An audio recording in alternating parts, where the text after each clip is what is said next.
सेवण वेठो भान सईदाबाद में 1.5 महीनो अॻु पोरियत इरशाद नोहानी के मुबीना तौर खबे गुम करण ख़िलाफ़ संदसि वारिस एसीपी अॻवाननि ऐं बिरादरी पारां सेवण प्रेस क्लब आॾो एहतजाजी मुज़ाहिरो करे नारेबाज़ी नौजवान की आज़ादी जो मुतालबो।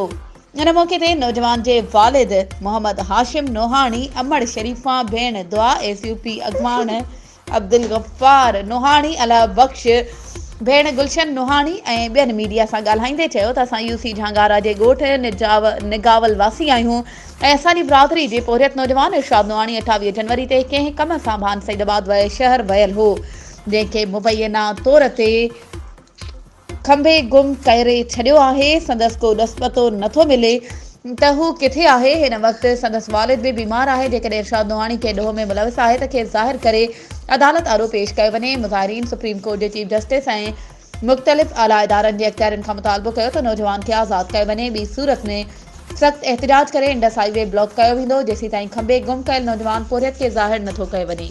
वधीक ख़बरुनि ऐं अपडेट्स जे लाइ असांजे चैनल खे सब्सक्राइब कयो ऐं हा, बेल आइकन खे प्रेस करणु न विसारिजो त जीअं असांजी हर नई अचण वारी वीडियो तव्हां ताईं पहुची